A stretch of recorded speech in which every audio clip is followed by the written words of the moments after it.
श्री शिवाय नमस्तुभ्यम। हम सबको पता है कि आज है 29 जनवरी, यानी कि मौनी अमावस्या का बहुत ही प्यार सा स्नानदान। मौनी अमावस्या सभी अमावस्या से सबसे बड़ी अमावस्या होती है, इसीलिए आपको प्रयागराज में 10 करोड़ से भी आज स्नान करने वाले हैं। खासकर इस दिन ये होता है क्योंकि यह दिन हमारे पितरों को समर्पित होता है, इसीलिए रात में आप सभी लोग को मौनी अमावस्या पे पितृ अमावस्या दीपक अपने घर पे जलाना चाहिए, जिससे पूरे साल जो हमारे पितृ होते हैं उनकी कृपा हमारे ऊपर, हमारे पूरे परिवार के ऊपर हमेशा बनी रहती है। ठीक है, बहुत स्पेशल तरीके से, बहुत प्यार से समझाऊंगा। वीडियो को पहले पूरा देखिएगा, तभी आपको पूरी बातें समझ में आएगी। देखो कि मौनी अमावस्या के पितृ अमावस्या दीपक लगाना है, कहाँ पे लगाना है, लेकिन सबसे पहले ये समझ लेते हैं दीपक के अंदर डालना क्या है। जब हम कभी भी किसी भी विशेष परिस्थिति में कोई भी दीपक प्रज्वलित करते हैं अपने घर पे या मंदिर में, कुछ दीपक के अंदर हम हमेशा क्या डालना चाहिए, घी डालना चाहिए। इस चीज़ का ध्यान रखिएगा। दीपक के अंदर क्या डालेंगे, घी डालेंगे। दिया आपका नया होना चाहिए, साथ ही साथ दीपक आपका मिट्टी का होना चाहिए। अब घी तो आपने डाल दिया, साथ ही साथ आपको ये समझ लेते हैं दीपक में लगा लंबी बत्ती लगा ली है या गोल बत्ती लगा ली है। हम इस उपाय को कर रहे हैं अपने परिवार के तरीके के लिए। तरीके कैसे हो रही है, पितरों के माध्यम से। तो गुरु जी ने अपनी कथाओं में बहुत बारी बता रखा है कि कभी भी दीपक जो हम अपने पितरों का लगाते हैं वो गोल बत्ती का नहीं लगाते, बल्कि कौन सा लगाते हैं, लंबी बत्ती का। बातें समझ में आई? अब ऐसे लंबी बत्ती लगा लेना। अब इस उपाय को करने से 3 स्थान पूज्य गुरु जी की कथाओं में अपने बता रखा है। कौन कौन सा स्थान है पहले वो बता देता हूँ, लेकिन जो सबसे ज़रूरी जगह होती है वो होती है जहाँ पर भी आप अपने घर पे मटका, परिंदा, आड़ू लगा रखे हो, जहाँ पे पीने के लिए पानी रखते हो, वहाँ पर। जहाँ पर आप घर से बाहर जा सकते हो तो आपके पास में 2 ऑप्शन है। एक तो पीपल का पेड़ है, दूसरा आपके पास में वट का पेड़ है, तीसरा आपके कोई नदी, तालाब, सरोवर, कुआं, बावड़ी हो तो वहाँ पे भी लगा सकते हो। अगर ये तीनों जगह आपके घर के आसपास नहीं है, दूर है, तो आप अपने घर के अंदर जो भी मटका, परिंदा है, जहाँ से पीने के लिए पानी लेते हो, उस स्थान पे जाना।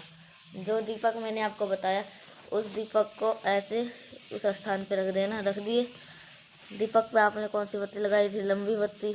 अभी क्या करोगे, लंबी बत्ती। अब सबसे बड़ा यहाँ पे सवाल आता है, दीपक के नीचे हम रखेंगे क्या। जब भी हम अपने पितरों को प्रसन्न करना होता है, खुश करना होता है, तो दीपक के नीचे क्या रखा जाता है, काला तिल। जो यहाँ पे काला है ना पूरा, तो इसलिए सफ़ेद कर देता हूँ कलर।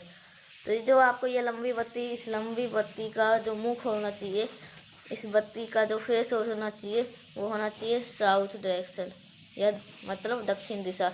दक्षिण दिशा की तरफ एक आप इस दीपक को प्रज्वलित करेंगे।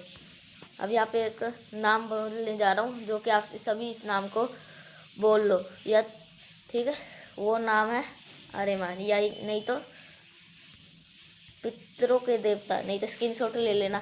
ठीक है, इंद्र भगवान है। इस तरीके से जो पितरों के देवता है वो कौन है, अरेमा है। इस चीज़ का ध्यान रखिएगा।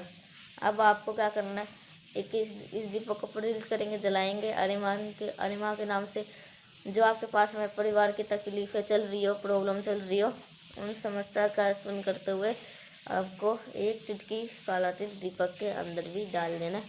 जो भी व्यक्ति अमावस्या की तिथि पे रात में अपने घर पे इस दीपक को प्रज्वलित करता है, उनके घर में कभी भी पितृदोष नहीं लगता, और पितरों की कृपा उनके ऊपर, उनके पूरे परिवार के ऊपर हमेशा बनी रहती है। तो करिएगा ज़रूर। तो पहला उपाय आपको समझ में आ गया होगा। आगे बढ़ते हैं वीडियो के हम दूसरे उपाय की तरफ। और जो उपाय है, आपने पितरों को खुश कर सकते हो, जिससे आप अपने घर में किसी प्रकार की कोई रोगी ना हो, कोई बीमार ना पड़े, आपकी पूरी फैमिली रो अनरोगी और स्वस्थ रहे। आपको यहाँ पे काला तिल दिख रहा है, क्या करना है, गिनती नहीं करनी है, एक चुटकी काला तिल लीजिएगा बस, ज़्यादा नहीं। मात्र एक चुटकी काला तिल लेंगे। मौनी अमावस्या का दिन है, तो करोड़ों भक्त गंगा जी में स्नान कर रहे हो, यमुना जी में संगम में स्नान कर रहे हो, नहीं जा पा रहे हो, नहीं कुछ कर पा रहे हो, तो एक चुटकी काला तिल लेना, और साथ ही साथ आपको गंगा जल ले लेना। मेरे को पूरी उम्मीद है कि आप सभी के घर में गंगा जल ज़रूर होगा। मतलब थोड़ा सा गंगा जल लीजिएगा, एक छोटी सी कटोरी ले लो, इस कटोरी के अंदर जल भरो, जल के अंदर गंगा जल डाल दो, और जो एक चुटकी मैंने आपको काला तिल बताया उसको भी डाल देना। डालने के बाद क्या करोगे, फिर उसी स्थान पे आओगे जहाँ पर भी आपने घर पे मटका, परिंदा, आड़ू रखते हो, उस स्थान पे आपको ला करके उस कटोरी को रख देना। पूरे दिन भर में, आज किसी भी समय, दिन में, रात में ला के रख दो। जो भी आपकी प्रार्थना है, जो भी आपके घर में बीमार पड़ा है, उस बीमार व्यक्ति का नाम और गोत्र बोल देना है। थोड़ी देर में रखा रहने दो, 15 से 20 मिनट। फिर आपको इस कटोरी को उठाना, उठाने के बाद में महादेव के शिवलिंग के पास में लेकर चले आना। यहाँ पे पोंछोगे, फेस रखिएगा उत्तर दिशा, नो डायरेक्शन, और पूरा का पूरा जल एक ही बार में कटोरी से फिर से वही नाम लेना है। ये उपाय किसके लिए कर रहे हो, पितरों के लिए। किसका स्मरण करोगे, पितृ देवता का अरे माँ का ध्यान करके आप सभी लोग को, कुछ लोग अरे माँ बोलते हैं, कुछ अरे मन भी बोलते हैं, जो आपको बोल सकते हो, जो भी बोलना है। स्मरण करके जो आपका उस कटोरी का जल महादेव के ऊपर समर्पित कर देना। जो भी व्यक्ति कर लेता है, उनके कभी भी उनके घर में रोग बीमारी प्रवेश नहीं करती, परिवार तो उनका सुखी और निरोगी रहता है। तो आज करिएगा अपने घर पे 2 उपाय। आपके हमने बात कर लिया, आगे बढ़ते से वीडियो के हम तीसरे उपाय की तरफ। और जो यह उपाय आपका नाम है क्षमा याचना। क्या नाम है सुबह का, क्षमा याचना। जल्दी से कर ले पहले वीडियो को लाइक, जिसने भी चैनल को सब्सक्राइब नहीं किया, मेरी आवाज़ पहली बार सुन रहे, चैनल को जरूर से कर देगा सब्सक्राइब इससे। और ये आपको चावल के साथ करना है, ठीक है। चावल के साथ करने के बाद आपको तो ठीक है। तो आप मैं इतने दिन से देख रहा हूँ कि आप सब्सक्राइबर नहीं बना रहे, तो आप सब्सक्राइब जरूर से ज़रूर कर दीजिएगा, ठीक है। तो करते हैं अब इस उपाय का। ऐसे अनजाने में हुई गलती से, जो गलती कर लेते हैं अनजानों से, वो नाराज़ हो जाते हैं अनजानी गलती से भी। तो आपके घर पे हर चीज़ की कमी होना स्टार्ट हो जाती है। आप उन्हीं को खुश करना लीजिएगा। 1 या 2 मात्र, या 1-2 चावल का दाना लेंगे, उसी को लेकर के फिर पहुँच जाएंगे जहाँ पर भी आपने अपने घर पे पीने के लिए पानी रखते हो। अपने हाथों में चावल के दाने को रखेंगे और किससे स्मरण करेंगे, फिर से पितृ देवता अरेमन का, या पितृ देवता अरेमन के नाम से आपको यही स्मरण करनी है। हे पितृ देवता, हम नादान है, ना समझ है, हमें पूजा पाठ करने का कोई ढंग नहीं है। हमें जो भी टूटी हो, हमसे जो गलतियाँ हुई हो, हमें नादान समझ के क्षमा करिएगा। हमारे घर में सुख शांति समृद्धि वास करे। ऐसे जैसे मैं तो ऐसे ही प्रार्थना करता हूँ। आप जैसे प्रार्थना करते हो तो वैसे ही आप भी प्रार्थना कर सकते हो। जैसे मांगना हो वैसे मांग सकते हो। प्रार्थना करने के बाद में फिर आपके तांबे का लोटा लीजिएगा, उसके अंदर जल भरिएगा। जल के अंदर गंगा जल अनिवार्य होगा, और फिर उसी चावल के दाने के लेकर करके महादेव के शिवलिंग के पास में लेकर के जाएंगे। फेस रखिएगा उत्तर दिशा, नो डायरेक्शन। एक चावल का दाना महादेव के शिवलिंग के ऊपर समर्पित करके, जिससे आपको क्षमा याचना की है, और जो जल होगा इसी चावल के दाने के ऊपर, इस बार आपको सभी को महादेव का कुंडुक रूप ध्यान रखना है। इसलिए कुंडकेश्वर महादेव के नाम से जल को समर्पित कर देना। कोई भी कष्ट आपके घर में, परिवार में नहीं आएगी।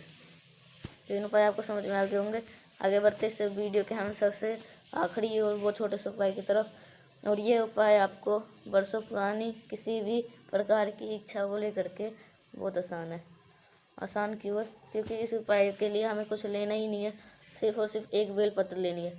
कहीं से भी मिल जाए, जो महादेव के शिवलिंग के ऊपर पहले चढ़ी हो, इसका भी इस्तेमाल कर सकते हो। कैसे भी, सिर्फ एक बेलपत्र ले लीजिएगा। अब इस उपाय को किसी भी अमावस्या पे कर सकते, जरूरी नहीं है मौनी अमावस्या पे ही, इसी पे करो, किसी भी अमावस्या करो। फिर आप कलश के अंदर जल को भरेंगे। जल के अंदर भरने के बाद में गंगा जल डालिएगा, लेकिन बेलपत्र को नहीं डालना। और पहुँच जाएंगे महादेव के शिवलिंग के पास में। जितने भी मेरे भाई, तो प्लीज़ सब्सक्राइब कर लीजिएगा।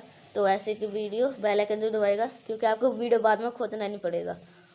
जब आप महादेव के शिवलिंग पे जब चढ़ाओगे तो ऐसे बहता बहता नीचे गिरेगा। जिस स्थान पर नीचा गिरता है, तो उसी जो आपके पास बेलपत्र है उस बेलपत्र को समर्पित कर देना जिस स्थान पे जल गिरता है।